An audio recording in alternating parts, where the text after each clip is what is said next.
Hey guys, welcome to the Being Beautifully Honest podcast and channel. Thanks for being here, for being subscribed. If you're not, go ahead and hit that button. And if you're listening on YouTube, hit that like button. It's like walking into the room and hitting that light switch. We just want to brighten up the place. Let's get into this conversation. Now, I'm going to put a link in the description box to the video of the young lady that I was listening to earlier this morning. But by the time I post this, it'll be the next day. But I want to give credit where credit is due. And I think her name is Keisha or something like that. I could be wrong, but again, I subscribed to her channel. I put a link in the description box. I was not familiar with her channel, and when I saw it, I wanted to give my support, so I liked the video. I subscribed, and I'm going to put a link to the full video in the description box here. But the reason why I wanted to come back and talk about this again with regards to Jeannie Mai and Jeezy is because I've done a few conversations where I discussed the dissolution of the marriage, him filing for divorce, and I made some comments about Jeannie Mai and why I believe he filed for divorce. But I in no way, shape, or form am here caping for Jeezy at all. I'm not a fan of his, and again, I don't know his entire history, but I'm not into his music. And just based on a lot of things that I had seen about him prior to this marriage to Jeannie Mai, he's definitely no schoolboy, okay? Let's just put it like that. And everyone has the right to date whoever they want to date, but he has a type. We'll just put it like that. So if you go on Google his history of relationships, pretty much the majority of the chicks, they don't look like him. We'll just put it like that, right?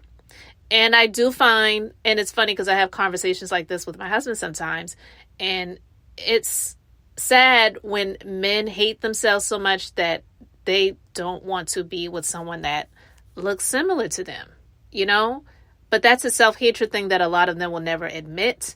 So they will just come up with different reasons as to why they don't date people that look like them, have the same texture of hair as they do, have the same skin type, skin tone, as they do similar features as their own parents. You know what I mean? But at any rate, I digress. I wanted to talk about this because just because I was speaking about Jeannie Mai and the fact that I believe he filed for divorce because she said she would submit, but I believe behind closed doors, it just did not work out, didn't shake out that way. So he just couldn't take anymore. I'm not saying that that was a good reason for him to call it quits.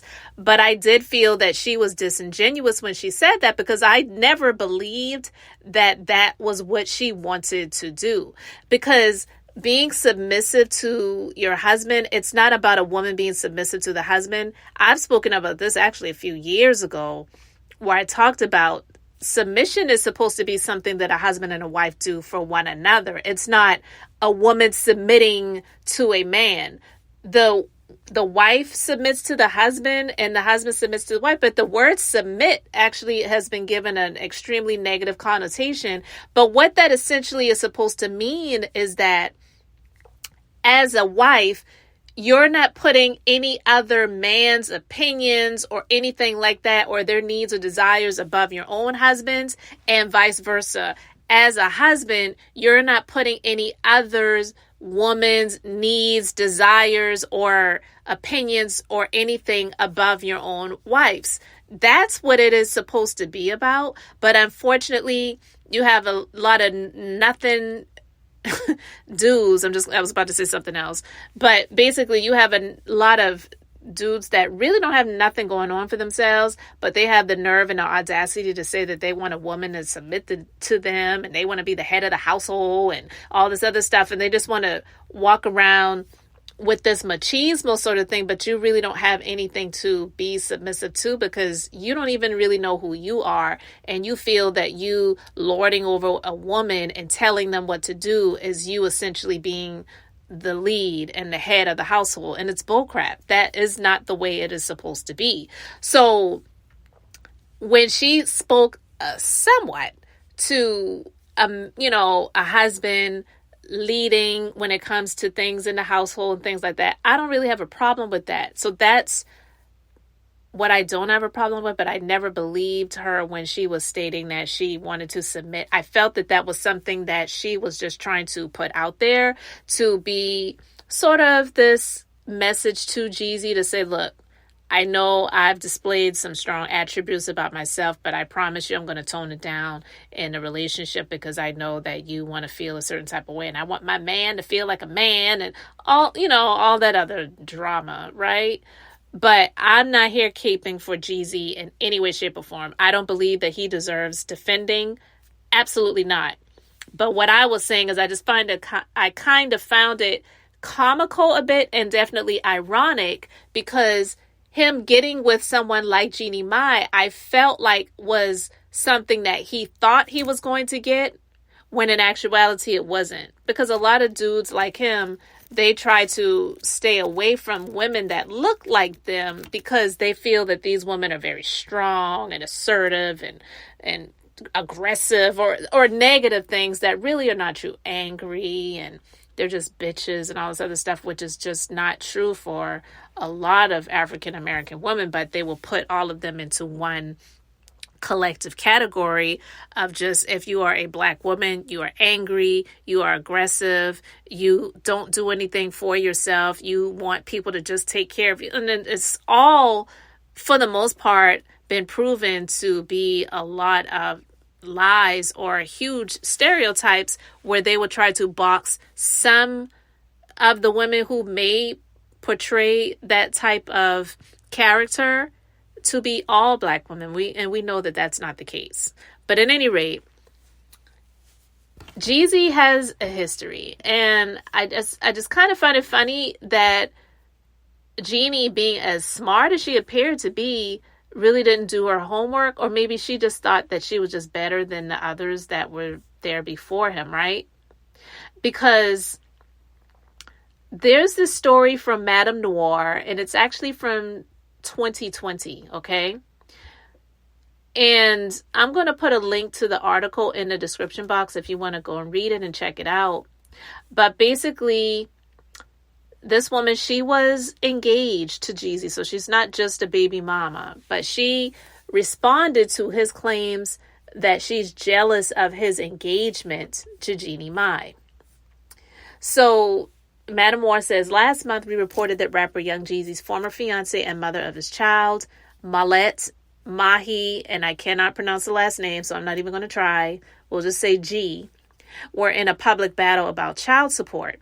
In April of this year, which was 2020, Mahi accused Jeezy of defaulting on his child support payments and reneging on his promise to buy her a new car. She wanted him to serve jail time as a result of missing over $10,000 in payments. In response, Jeezy claimed that Mahi was jealous of the fact that he and Jeannie Mai got engaged and was using child support and the court system to get back at him. He claimed he paid Mahi $140,000 in the past 10 weeks and has provided her with free housing. Now, in an exclusive interview with Gossip, Mahi shared her thoughts on Jeezy's claims, including the notion that she is mentally unstable.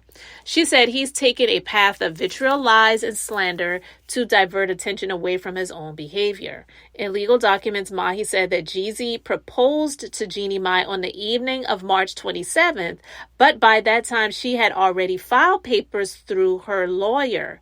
Mahi claims that this timing proves his engagement to Jeannie Mai had no bearing on her case, which I do believe her. And again, paperwork, you can't lie about those filings, right? She also responded to allegations from him that she threatened his life during one of her manic fits. Her lawyer has asked for any correspondence between the two parents that referenced Mahi's use of the word KILL, but Jeezy has yet to respond. Mahi also asked that if she was indeed unstable, why would he approve of her having custody of their daughter 99% of the time? The court documents read, how low petitioner has sunk to make up this type of slanderous lie to defend himself. If this allegation were true, what kind of father would that make petitioner that he never ever raised any such concerns during the pendency of this child support and custody case? So again, with this being public knowledge, and now Jeannie Mai being in the position that she's in where he has filed for divorce, some are saying that she was blindsided. And she very well may have been. I don't know. But yet, he has not changed. And it looks like he's doing those same old shenanigans where he's using the court system and using some different things to try to make it work out in his benefit. But we will see how far that goes, because now it's being said that Jeannie Mai is contesting the divorce and the prenuptial agreement. Because they're reporting that she signed the prenup one day prior to them getting married. So that could be argued, not saying that a judge would rule in her favor, but you can bring up the argument to see what happens. But they're going to contest it on the grounds that she signed under duress. And you know, when I heard that, it made me think about Candy and Todd. And as you all may recall, if you watched her wedding special when she got married to Todd, he signed his prenup and he did it on video the day of the wedding.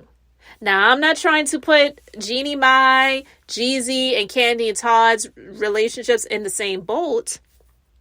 But what I will say is, if something were to go down and Todd decides, you know what, I'm contesting this prenup, he might have grounds. So I don't know. Again, I'm not trying to make Jeezy's and Candy's situation the same, but it's something to think about. But again, what I will say is this: when it comes to Jeezy and the Jeannie Mai situation, I'm not on either party's side. Listen, Jeannie, if she wants to contest that divorce and contest the prenuptial agreement, absolutely do what you feel you have the right to do, especially the fact that he wants to try to get joint custody of the child, but yet and still, like his previous fiance said, she said he tried to defame her character by saying that she has mental issues and she tried to threaten his life. But if those things were the case, then why would he agree to her having custody of the child 99% of the time, right? And trying to make it seem as if the court filings that she did to petition child support and the other things that he agreed to do, she was only doing it because he had proposed to and was getting married to Jeannie Mai. So she's just jealous. You know, so it goes back to that low hanging fruit that a lot of people will use as an excuse for why people may say certain things or do certain things or respond in a certain way, to just say, oh, well, they're just jealous. And a lot of times that's not even the truth, you know? So she came out in 2020 to say, look, I'm far from jealous of Jeannie Mai. I was engaged to him as well. We don't know the reasons as to why she did not proceed and move forward, but I'm sure she saw a lot of things that was just like, you know what, this just is not worth it for me. I will just be a baby mama. Yeah, I may have been a fiance at one point, but I'll just keep that label. You take care of your child. You do what you're supposed to do, and we're good. And it sounds like at one point in time he wasn't doing it, so she had to use the court system and her attorney to be more aggressive to get what was rightfully due to her and to their child. So it looks like the situation may be getting a little bit ugly when it comes to Jeannie and Jeezy. We will continue to stay tuned as new reports come out, and we'll talk about them here or listen to it in other areas, and I'll just share it with you guys. But guys, let me know your thoughts about this. But again, like I said, definitely was never caping for Jeezy, never saying that he was right and she was wrong. How dare she not submit when she agreed to do it? I could care less, okay? I just really found it comical because, again, like I said, based on the information that I know from my own personal experience in my own life that I've seen other people go through that have been in relationships with, I'm just putting it out here. So again, I'm not being racist or prejudiced, but in a relationship with an Asian woman, a lot of times these men think they get into these relationships with these women thinking they're just going to be so docile and meek and quiet and lowly. And a lot of times these women are far from that. Let me know your thoughts about all of this in the comment section, guys. Again, check out the video that I put in the description box. It's a little over an hour or almost an hour long, but again, she really broke it down and had a lot of good information in there that I thought was extremely interesting and telling. So go check it out, subscribe to her channel, and let me know your thoughts. Thank you so much for being here, for liking and subscribing. I'm Beth, just being beautifully honest. So until the next time, I wanted to keep it brief, beautiful, and now I'm going to say bye.